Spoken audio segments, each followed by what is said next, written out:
See. Hello. Hello. Hey, Michael. Oh, hey. Hey, folks. Hey. Guess who this is, folks?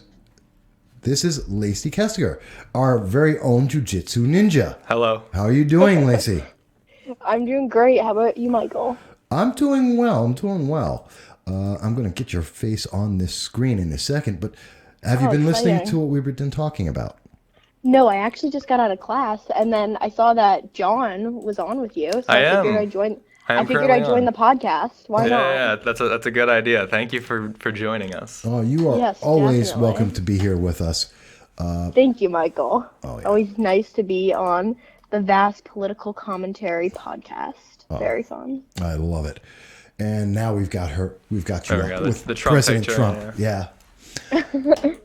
Just to throw it together a little bit and put this in perspective, we've been talking a little bit about what's happened since, both with Congressman Tom Reed, showing up on the campus, speaking with Harvey Stenger on your behalf, the fact that Yes. Congressman Anthony Brindisi, who is in charge of the New York, or represents the New York 22nd District, has ignored you guys, has not reached out to anyone, to our knowledge, and that the President Stenger has failed in his promise to reach out to you guys in a week.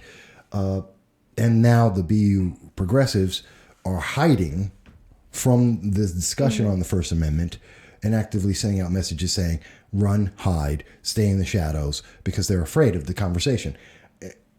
We're just talking about Yes. all of that. Oh, yes. It's Go ahead.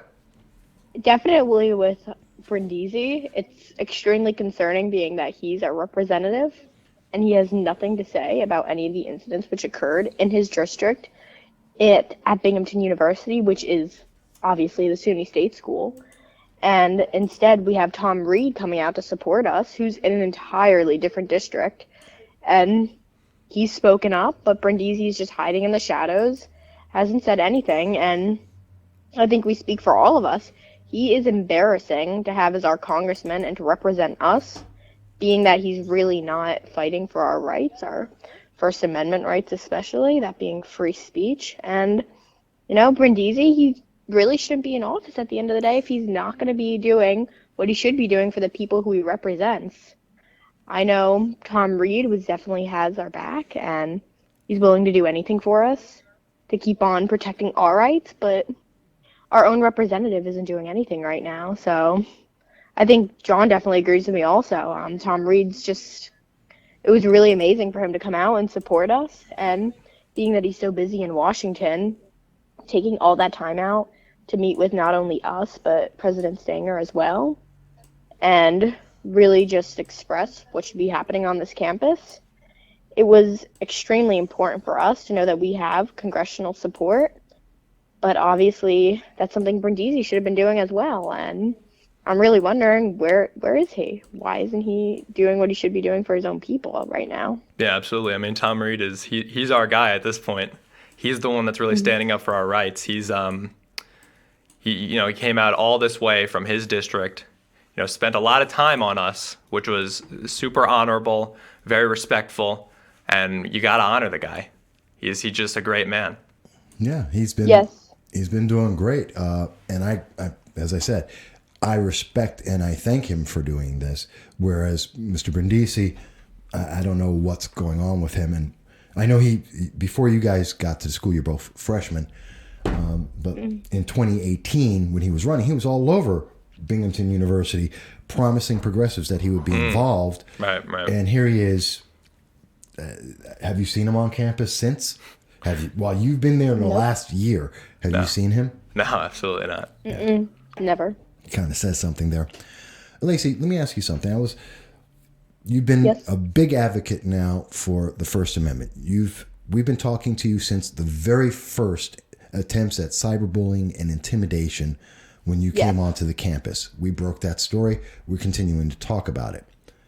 We now see that the progressives at the college have said they're going to, you may have seen this, Jon was talking about it at the last College Republicans meeting. He says they sent out this message saying they're going to hide from you, that they're not going to engage because they're the victims and you are the aggressor. What do you think about that?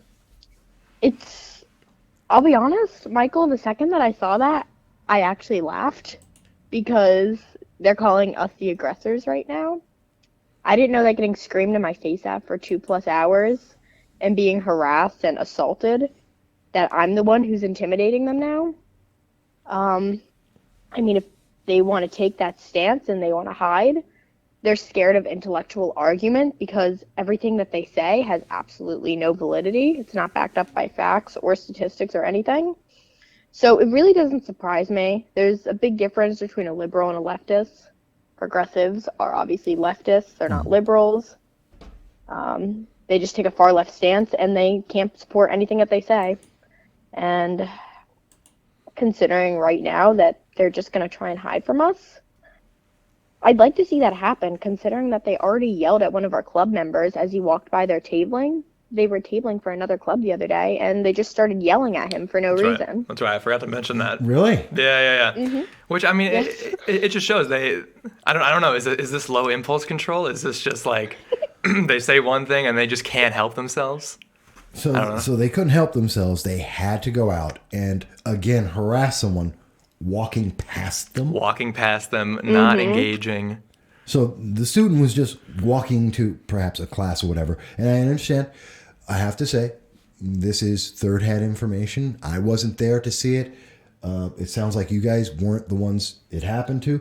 So we do need to put that out there. But I have no reason not to believe you. And I don't think anyone does because we've seen evidence of this. It just happened so many times, yeah. Yeah. It's just the usual. I mean, Michael, I wear a Jewish star. I'm Jewish. I went to Israel, and they call me a Nazi. I just have to laugh at it now. I just have to laugh at it now because it's so unreal, and I just don't understand the logic where they're coming from. They're saying that they're not going to be aggressive. They're going to be quiet. They're very tolerant. They want to listen to your point of view. They want to do this, that, and then they'll just go screaming at you. If there's any association to Turning Point or to me being that I am the president of Turning Point, people just, I didn't know that screaming gets you anywhere at the end of the day. Well, I think they realize that that's all they really have. They don't have, it's not that they have debates. They don't have any arguments. All they really have is to scream. So they took that away from themselves and they realized, oh, now we're not a club anymore. Well, yeah, what else do they do? Actually, Exactly. That's a good question. Have they reached out to either of you or anyone in the clubs to say, hey, let's have a public debate. Let's discuss the ideas. I know we had last semester, I was one of the speakers at the Fight Against Socialism, the discussion on socialism. And it was open to the public, not only the university, but everyone. Yeah. And I think there was one person who was there for the BU pipe dream who misrepresented me, where they were paying so much attention that they claimed that I was a Russian, surprising my mother, myself, and of course the United States Marine Corps about that, saying I was born and raised in Moscow, which if you've been to the Bronx, not the same. But that being said, so it was open and they just, not only did they not show up, the two people they sent as representatives didn't pay attention. Yeah. Are you guys willing to debate with them? Of course, we're always open for discussion. That's always been the right. I would say right wingers. We are always open for discussion. That is always our goal. However, obviously, it doesn't happen because we just get yelled at. We just get screamed at. It's not going to work if that's the case. You can see during the original video, we tried to have conversations. We tried to debate with these people. When you got 200 people yelling at us, that's no longer possible. It no longer becomes an option. And as far as scheduling a debate goes, we're always trying. I think there's one plan going through now, but like the progressives haven't agreed, and so they're going to make it like an open thing. We're always willing to debate. We will show up to any debate. The other side just has to pull their own weight. Yeah. That's what it comes down to. Yeah, go ahead, Lacey. Yes, and it's even funny, Michael, because First off, they're unable to debate in a group situation where you have multiple people. Obviously, when they're screaming at you, you can't debate. But even just a 2-on-1 conversation, I remember initially 2 girls came up to me. Right. They can't even hold a debate there. They just insult you and they try to make you feel bad about yourself, but their arguments have absolutely no validity. That it's quite funny when they're just calling you stupid, this, that, oh, I want to rip off her Trump hat, this, that. It's really funny when you listen to it because not only do their arguments not make any sense and they don't line up, they can't even engage in civil discourse. It's just, I don't get it. They're just unable to. It's like these ideas, which our nation was founded on, they've never heard of it. I don't know what history courses they're taking, but it seems like they come from, I don't even know. It just seems like they're not even reading our history books, really. It's like they're reading just biased sources constantly, and that's what their whole framework of mind is made of. Well, obviously, if you have to only talk to other progressives, if that's the message, only talk to other progressives, there's a flaw if you can't talk to other people. I mean, that's what the First Amendment's about. Let me ask you guys this.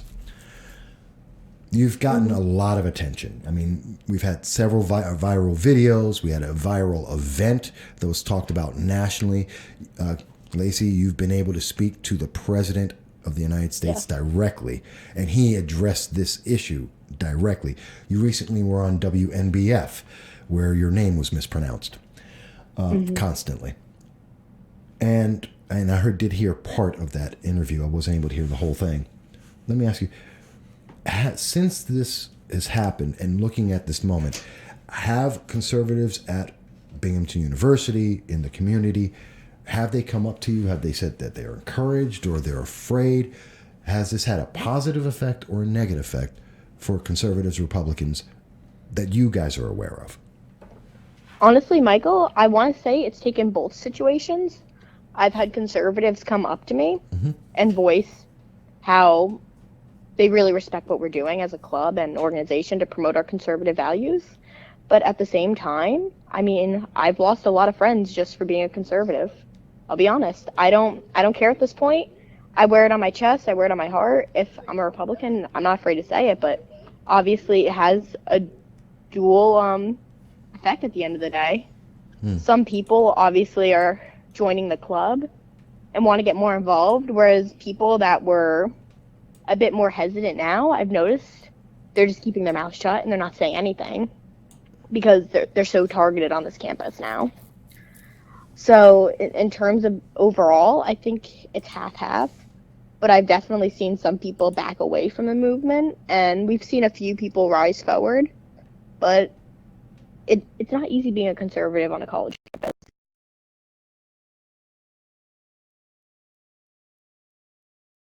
Either. That's Yes, tough. So I get it. Yeah. Yes, it's unfortunate, but that's what we believe in and we stand by it. And at the end of the day, we hope that people would at least respect us for what we believe in. And if people aren't scared to voice their own opinions, but at least what I've come into situations with, it seems like a lot of conservatives have just kind of been staying more quiet now. Seen a few speak up, but for the most part, just very, very quiet. And I haven't seen much activism at all. What about you, John? Yeah, I mean, there's obviously, like you said, there's going to be positives and negatives, but as far as, the trajectory of the club and conservative students on campus, I only see it going up, really. We hit a very low bottom in November. What happened there was disgraceful. Everyone agrees, unless you're some people. But, The ones who are willing to talk about it. Of course. But since then, it's only been going uphill. We get a lot of support. For every one person that, is counter signaling, is saying, oh, we don't, we don't like what you're doing. There's 10 more people that say, keep doing this, please keep going. You're saving us. You get 10 of those. And some of them are joining the club, not all of them, obviously. Again, like she said, it's hard to be a campus conservative, but there is an upward trajectory, and we're going to do great things this semester, and it's all uphill. It's really all uphill from here. Well, speaking about both forward momentum and what's going to happen this year, let me ask you guys, Lacey, obviously you've been in touch with the administration. You've been on national TV. Jon, you've been one of the people featured prominently. You've talked to Harvey Stanger. Let me ask you guys, going forward, what is it that the club is looking to do, whether it be Turning Point USA or the College Republicans? And personally, how are you guys moving forward? I mean, are opportunities opening up for you guys? Are we going to see you on somebody's national campaign anytime soon, like President Trump or anybody, actually? Yeah, okay, I'll start. Yeah, sure. I mean, as far as where things are going, I know personally a lot of opportunities are opening up for myself that I may be engaging in the future. We'll see. We'll see where that goes. I know the club. There's a lot of things being planned for the club. CPAC is obviously confirmed. We're doing that. Right. And there are a couple other things that haven't been released yet that we've been in talks with local GOP, with the club members, with other organizations. We've been in talks, but we can guarantee there's going to be more happening this semester with the club. Okay. And Lacey? Yes, and definitely just to piggyback off what Jon's saying, obviously a lot of opportunities come out of this. And unfortunately, they had to rise out of that situation in November. But yes, definitely just pushing the clubs forward, more activism. As we look to 2020, obviously getting Trump reelected, that's our main picture right now because it is an election year. And turning districts red, that's just overall our main thing right now. And we have things in the work. Obviously, we want to bring speakers to campus and just bringing more of the conservative ideology overall here. Definitely focusing on different aspects of it, one of them being Second Amendment, which is a big one for us, as well as First Amendment, obviously considering what's happened. Social issues, obviously, being the pro-life movement, which is very important to us. But our most recent upcoming event is obviously CPAC, where we're all extremely excited. We're going to be hearing the president speak and just hearing all these amazing speakers talk about how the conservative movement has impacted our country and just shaping it forward and continuing on right now. Yeah. I'm looking forward to CPAC. It's going to be my second time going there, so I'm going to be seeing you guys down there. It's going to be lots of fun. A slightly different role for me this time than the first time. I want to actually enjoy it a little bit this time. Not just report it, but enjoy it a little bit, although I'll do a bunch of reporting too. By the way, totally different question. How do you like my hashtag Jiu-Jitsu Ninja? Michael, I love it. It's really funny because Michael, I like that hashtag a lot because my coaches do call me Ninja when I go to Jiu-Jitsu. Right. So it fits perfectly. Hashtag Jiu-Jitsu Ninja. I'm getting a lot of the Jiu-Jitsu people following me on my social medias for sure. And I can attribute it to you, Michael. I have to thank you for that because this hashtag is going to get me. It's going to get me some of the martial arts people following me for sure. No, please do use it. I love it. I remember when I was watching you go up to speak to President Trump, and the first thing that just came to my mind is like, as you mentioned, the jiu-jitsu, and that your patience and your tolerance is not being reciprocated, but yet you could do something and you didn't. That just made it hit right there, and I was just like, that's a ninja move, jiu-jitsu ninja. There she is, and it's just stuck with me since I said it the first time. So I love it. Thank you. Yes, I think we can speak on behalf of all college Republicans. We definitely just held our calm during those 3 hours that we got screamed at. I attribute it obviously to martial arts, being able to stay calm, but at the end of the day, we're shown a really great light, thank God, because we just stick to our core values and we don't yell when people yell at us. We'll just sit there, we'll take it, but that's not how we argue. We don't hold arguments like that. We can have a disagreement, but we're not going to scream in people's faces. And we would never do that, and we would never physically harass anybody or verbally harass anybody for that point, considering what the progressives do. No. Let me ask you guys, local politics. not talking about politics in general. And I'm interested in hearing the thoughts of college students, up and coming progressives and conservatives and Republicans about some of the things that haven't been talked out about. Everyone has. Right. We all know the impeachment's going nowhere. That vote's already done. Right, yeah. Doesn't matter if they have interviews, witnesses. What witnesses? There was no crime. Anyway, that being said, let me ask you about some of the things that haven't been talked about. I don't know. Recently, Anthony Brindisi, I've brought him up before. He hasn't spoken to you guys. I was at a town hall in the town of Enwell, where in answering my question, he was talking about Fentanyl Act, which he claims credit for, which did not happen. He did not do it. The fact is there. Congress.gov proves it. These are some of the things that are being spoken about out there. Have you been paying attention to the congressional race at all? Lacey? You guys kind of broke up a little bit. Could you ask the question one more time? Yeah, let me rephrase it a little simpler. Have you guys been following the congressional race at all? The local congressional? Yeah, the New York 22. Mm-hmm. I'll be honest, Michael. I am from New Jersey. I've been paying a little bit of attention to it, but not too much. I've been paying more of attention, obviously, to more the national scale right now. Mm-hmm. That's where a lot of my focus has been, but a little bit of attention. Okay. Not too much. Yeah, and I'm from Long Island. I'm not from here, but I've been paying attention to the Republican primary more. Mm-hmm. That's more my focus on who are we backing, who are we gonna bring down Brindisi. That's really more my focus at this point. Well, so yeah, that is subject to change. Once it is decided who is running and the full race has begun, then we will put our full weight behind it. I'll put my focus on it. Okay, I was wondering if you guys had plans to bring in either before or after the primary the candidates that exists in that race. So I wasn't sure if you were following it, if you heard about that or not. We're prepared for it, yeah. Okay. Yes, we're prepared, though. Yeah. Cool. I have been talking a bunch, and I've been saying a lot of things, but let me ask you guys.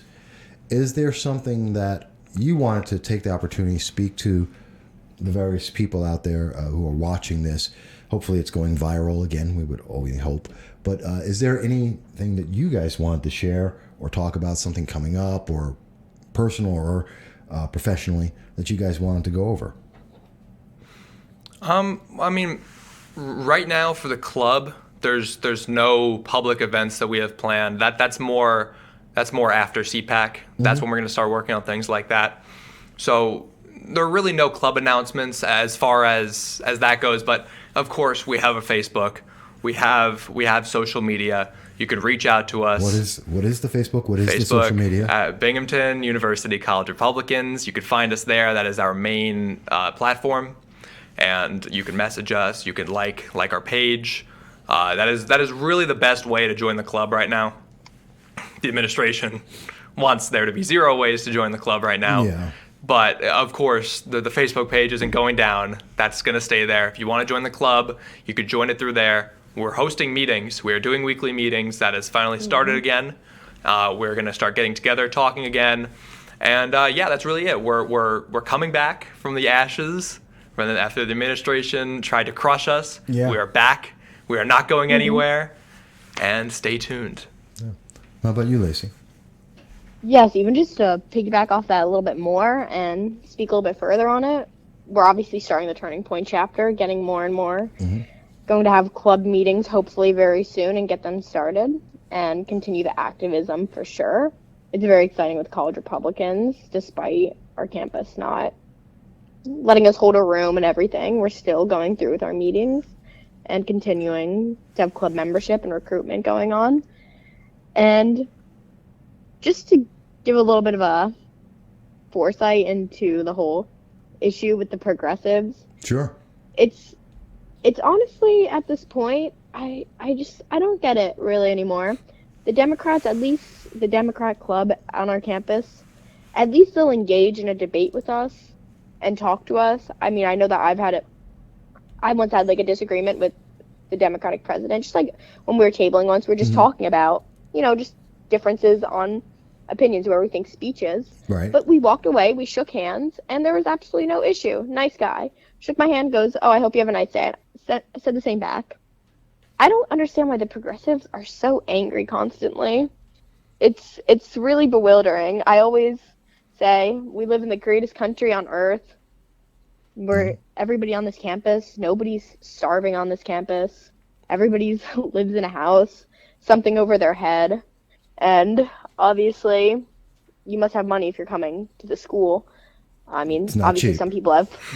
some people have like full paid grants and whatnot, but for the most part, you probably have like somewhat of a little bit, at least a little bit of a disposable income. Right. Life's not that bad. It's just we don't always have to be so negative and so pessimistic towards everybody. And all the hatred and anger that they have. They talk about the Republicans being a party full of hatred, but just look at all the liberals right now. Or the leftists. They're just so angry.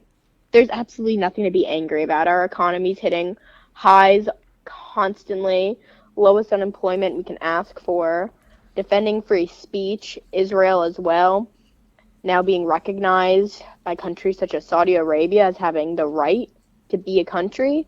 We're in a great time to be alive, and people should enjoy it. Don't take it for granted, and don't be so angry. That's more or less a message for the progressives, because it seems like they're always just so full of hatred towards us. Very good, very good. Well, that's probably because all the progressives down in Venezuela don't have iPhones or Starbucks.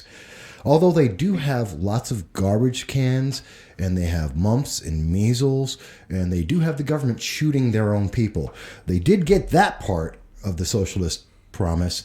They just didn't get the iPhones, the iPads, and the Starbucks coffee. I hope we can get some of that over here. Starbucks coffee? Yes. Oh, yeah, of course. That's The what I rest was of it, referring not to. so much. Yeah. Well, I know we've had a great conversation. I want to thank you guys. You've been on Yes. for a while. We're going to put this out. I'm always looking forward to it. And everybody, please remember, you can always reach us at 607-242-1582. Yes, there is a delay in responding to tweets or messages because, hello, I work for a living as well as doing this for a living. And speaking of getting things done for a living, please remember you can always donate, whether it's 50 cents, $1, $5, $500. Come on, $500. Somebody's going to do it. And it helps us keep the lights on, keeps things going forward. There are, by the way, a lot of things that will be coming out very shortly. Things that I'm aware of and working on that I haven't spoken about yet. People are going to hear about it soon. It'll come out. But you can always reach us on everything we've done at the text line 607-242-1582. You can reach us at Twitter at MV Consult or on Facebook at Voss Political Commentary, and of course on YouTube at No Soundbites Allowed. Yeah, we make it easy for you to reach out to us, so you can't say you can't get in touch. With that said, unless you guys want to cover something else that I didn't, and No, we got it all. You hit it right on the head. all right. Yeah, I think we definitely hit on everything for sure. Try. We always try. And if not, next time we will. Absolutely. So Yes. I want to thank our guests today that came in. I want to thank Nick Libis for the interview with him. I want to thank Lacey Kestecher. That's right. That's right, Bob Joseph. It's Kestecher. Kestecher. The way he's pronounced it's just insane. Who is our very own Jiu-Jitsu ninja. That's right. Move that hashtag, folks. Move it out there. And I want to thank Jon Lizak for coming in with the College Republicans, Turning Point USA. Everyone, I want you to have a great day. Sunday, I'm talking to Vic Furman, who is also a candidate for New York 122nd Assembly District, as well as a few other things. Until then, I'm looking forward to your comments. Everyone be well. Thank you so much, Michael. Bye-bye.